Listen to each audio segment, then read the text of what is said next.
Siempre fui el pequeño en un mundo de empresas grandes. Los 7 proyectos que he liderado siempre fueron startups con poco capital y aún así, mírame, me las he arreglado para hacerme un hueco en esta piscina llena de peces gordos. Y en este camino descubrí que hay 5 palancas fundamentales que te ayudan a defenderte de esta situación en la que a priori pensarás que partes con desventaja. Y voy más allá, incluso si las utilizas con habilidad, vas a poder hasta superar a gente que consideras que es mucho más grande que tú. La primera palanca no es ni más ni menos que la agilidad. Una cualidad muy importante si de verdad te quieres defender en este mundo que es bastante competido. La implementación rápida de tendencias es una de las maneras en las que tú te puedes proteger de los grandes. Y te preguntarás por qué. Los grandes tienen cosas muy buenas. Te vencerán en economías de escala, te vencerán contratando a los mayores influencers, te vencerán en muchas cosas. Pero en una de las cosas que no te pueden vencer jamás es en la implementación eficiente y rápida de nuevas tendencias. ¿Por qué? Por una cuestión meramente de estructura. Y tú vas a ser más ágil porque en términos de estructura tienes mucho menos peso que una empresa grande. Y eso tiene sus ventajas y sus desventajas. Pero créeme que moverte rápido en un mundo como el actual es, si cabe, una ventaja mayor que las economías de escala. ¿Por qué? Y vamos a lo concreto. Si tú tienes una empresa que tiene una capacidad de personalización mayor, vas a encontrar tendencias que se generan en tus usuarios mucho antes. Entonces, ¿qué preferimos en este caso? ¿Servir un producto mucho más barato con economías de escala o servir un producto más personalizado que encima te da más margen y que luego, si lo validas, vas a poder tener unas economías de escala mucho mayores? Y al hilo de esto, vamos con el siguiente subpunto, que es pivotar más rápido. Si no conoces el término pivotar, te lo explico muy rápido. Una empresa necesita hacer cambios que en algunos casos son cambios extremadamente rápidos, como si fuera un giro de timón en un barco de 180 grados. Esto es un pivote. Hacemos esto cuando vemos que hay una necesidad creciente para subsistir o para atender una nueva necesidad del mercado. Pues imagínate cómo gira un barco gigantesco como el Titanic o cómo gira un barco pequeñito que es mucho más ágil, como si fuera una especie de moto de agua, para que visualices la velocidad a la que podéis dar estos cambios. Simplemente tenéis que tener en mente que con esta estructura vosotros tenéis unas ventajas y unas desventajas, y así es siempre el juego. Te intentas proteger en aquellas partes en las que estás en situación de desventaja y te intentas aprovechar en aquellas en las que tienes una ventaja. Hemos hablado de implementación rápida de tendencias y de pivotar más rápido. Otra de las ventajas es la contratación. Como ya sabrás, cualquier empresa, llegado a cierto punto, necesita contratar. Incluso, aunque seas un solo emprendedor, tendrás que contratar a freelance en algún punto. Pues adivina quién hace mejor las contrataciones más rápido y de manera más flexible. El negocio pequeño, el que tú representas. Y quizá te preguntes por qué realmente la contratación flexible es mejor que la fija. Volvemos a uno de los puntos que tocábamos al principio, por la incertidumbre creciente que hay en los mercados. Venimos de un mundo en el que antes una persona entraba en una empresa y en muchos casos se llegaba a jubilar en esa empresa. Pero esto ya no ocurre. De hecho, muchos de vosotros habréis pasado por varias empresas en un periodo de vida laboral bastante corto, como pueden ser 10 años. Pues, ¿qué crees que es mejor? ¿Tener una empresa que tiene flexibilidad a la hora de contratar o tener una empresa que tiene estructuras demasiado rígidas que no permiten esta flexibilidad a la hora de contratar? Palanca número 2, debajo del radar. Si nos mantenemos debajo del radar, no seremos descubiertos. Y eso es una grandísima ventaja, sobre todo cuando esos grandes empiecen a considerarte su enemigo. Así que créeme que te interesa muchísimo mantenerte debajo del radar. Y esto es algo que solo pueden hacer las empresas pequeñas. ¿Por qué? No sé si conoces cómo funciona un radar, pero sabrás que llegando a determinada longitud, serás visible para el radar, pero los objetos pequeños no. Y esto pasa con aviones de combate, con barcos, etc. En el mundo de las empresas ocurre algo parecido. Digamos que hasta que no empieces a llegar a cierto nivel de facturación, tus competidores no se van a fijar en ti, o si se fijan van a pensar que eres muy pequeño y que no les puedes hacer daño. Y esto es una grandísima ventaja competitiva. De hecho, esto, en mi opinión, creo que es la causa número 1 por la que las empresas pequeñas acaban comiéndose a los grandes, precisamente porque los grandes a veces son un poco arrogantes y dicen, este no va a llegar a nada. Y de repente un día ese está ofertando para adquirir su compañía. Ahora vamos a las ventajas concretas que tiene estar debajo del radar. Punto número 1, no te copiarán. Y no te copiarán porque considerarán que no eres algo copiable.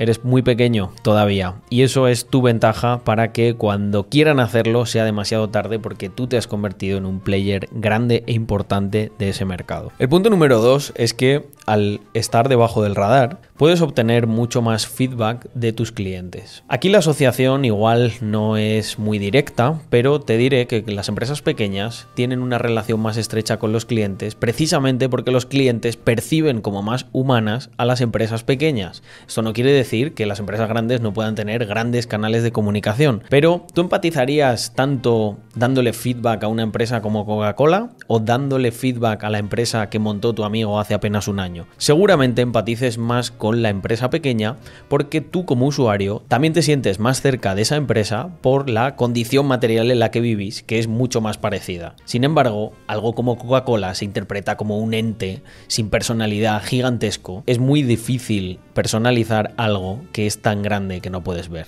Y por último, no menos importante de nuestras ventajas al estar debajo del radar, es que tendrás muchos menos enemigos, porque si no te ven, no puedes, en teoría, enfadar a nadie.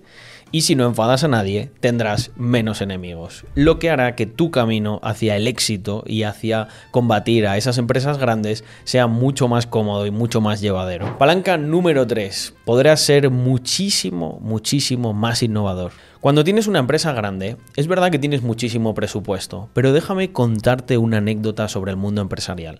Allá por los 80, las empresas grandes se dieron cuenta que era muchísimo más rentable comprar a pequeñas empresas y startups que eran muy innovadoras que invertir su propio presupuesto en innovación. Y quizá te estés preguntando, ¿por qué esto es así? ¿No es más eficiente contratar a gente de mi equipo y que desarrolle líneas de trabajo innovadoras? Pues déjame decirte que en absoluto es muchísimo más eficiente que una empresa pequeña arriesgue, valide el mercado por sí sola y que la grande la compre. Porque fíjate qué triste sería para una empresa grande gastar un montón de millones en desarrollar una línea innovadora y que luego ni su propio público se la compre. Sin embargo, esto es algo que si adquieres a un precio razonable una compañía más pequeña no te va a pasar. ¿Por qué? Porque ellos ya tienen un negocio, ya han validado un mercado, han validado una oferta y tienen clientes. Y eso me lleva al siguiente punto, que es que podrás hacer muchas más locuras. ¿Os suena esto? ¿Qué hace una startup constantemente? Locuras. Esto se asocia a las startups precisamente porque las empresas grandes no tienen tanta libertad para hacer locuras. Una empresa grande tiene muchos accionistas y tiene mucha gente a la que puede cabrear si una de esas locuras no sale bien. Y esto además enlaza con el último subpunto, que es que tienes muchísimo menos riesgo que una empresa grande. ¿Y por qué tiene menos riesgo una empresa grande que una startup? Bueno, es muy sencillo. Una empresa grande es una empresa que ya tiene no solo validado un mercado, sino que lo tiene consolidado, que es algo que normalmente las startups no tenemos. Cuando tienes consolidado un mercado, lo que ocurre es que tienes más que perder que más que ganar. Si tú te pones a hacer locuras y aumentar el riesgo, quizás solamente estés arañando un 1 o un 2% por arriba de cuota de mercado porque ya tienes casi todo, pero estás incurriendo en el riesgo de perder un 10, un 20, un 50% de tu mercado que ya estaba consolidado. ¿Y esto qué permite? Que algunas empresas pasen de 0 a 1, que es lo que buscan todas las startups. De no tener nada a crear algo genuino y valioso para el mercado o el avatar al que te estés dirigiendo. Y si queréis ampliar más sobre este concepto de 0 a 1, os recomiendo el libro de Peter Thiel, cofundador de PayPal, que habla de esto y de otros conceptos muy interesantes, especialmente para startups. Cuarta palanca, ennicharse bien. Ni más ni menos que encontrar un nicho que encaje con tu producto y tu propuesta de valor. Y lo primero que te recomiendo para que te niches bien es fijarte en tus competidores grandes, ver qué áreas no están cubriendo bien e intentar resolverlas de una manera mejor, lo que te permitirá subir precios y aumentar tus márgenes. Has oído bien, quiero que subas el precio por encima de las empresas grandes. Y déjame contarte una anécdota personal a este respecto. Cuando yo por primera vez hace muchos años diseñé unas camisetas que quería vender por internet, lo primero que pensé al ver los precios de fabricación de una manera totalmente ingenua es que yo podía competir con una empresa como Zara, porque yo veía que en sitios como Zara las camisetas costaban 9 euros y que a mí de fabricar me costarían unos 6. Entonces, ingenuo de mí, pensé que yo podía cobrar simplemente 8 euros, competir con Zara y encima estaba todavía teniendo un pequeño beneficio. Nada más lejos de la realidad. Con ese margen tan pequeño no puedes competir contra Zara. ¿Por qué? Porque la ilusión del emprendedor al principio le ciega. ¿Qué ocurre? Si vamos a las operaciones, un emprendedor empaqueta, envía, hace absolutamente todo, como si se tiene que quedar hasta las 5 de la mañana para cumplir. Pero ¿qué va a ocurrir cuando tengas que externalizar ese servicio? ¿Qué va a ocurrir cuando tengas que contratar a alguien que haga esas cosas? Pues que probablemente tu margen no lo soporte. Y si tu margen no lo soporta, estás en problemas.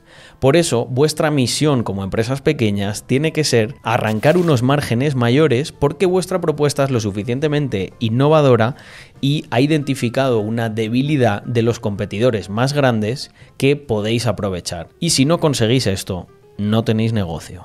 Y atentos a esto, si realmente encuentras una debilidad y la cubres con una buena oferta, lo que potencialmente puedes acabar descubriendo es un océano azul. Uno de los beneficios de los océanos azules es que el coste de adquisición de cliente va a bajar mucho más. ¿Por qué? Porque es un sitio en el que no hay competición.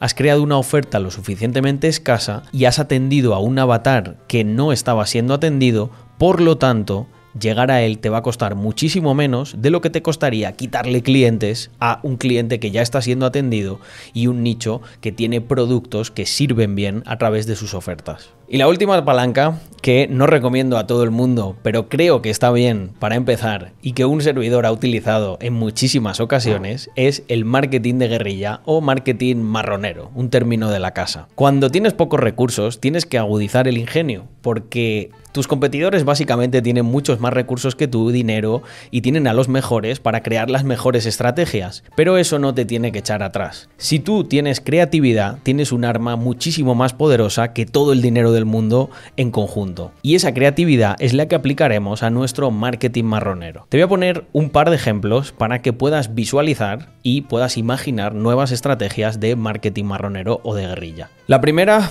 es una estrategia que utilizó la empresa Dropbox en sus inicios, que básicamente lo que consistía era que si una persona invitaba a un amigo, Dropbox te daba más espacio de almacenamiento. Entonces todo el mundo estaba incentivado a compartir su link por redes sociales, a través de mail o incluso de manera física con otras personas. ¿Por qué? Pues porque ¿quién no quiere tener 10 gigas extra de almacenamiento cuando te acabas de descargar su aplicación y te lo están ofreciendo a condición de simplemente ayudarles a llegar más lejos y a que tengan nuevos usuarios? Y como segundo ejemplo, una de las estrategias de la casa cuando empezábamos la marca de e-commerce que muchos conoceréis, Rax Mafia. No se nos ocurrió otra cosa que hacer un montaje con un chino y una mascarilla 2 semanas antes de que se declarase el confinamiento en toda España. Literalmente fuimos la primera marca de toda España en vender mascarillas.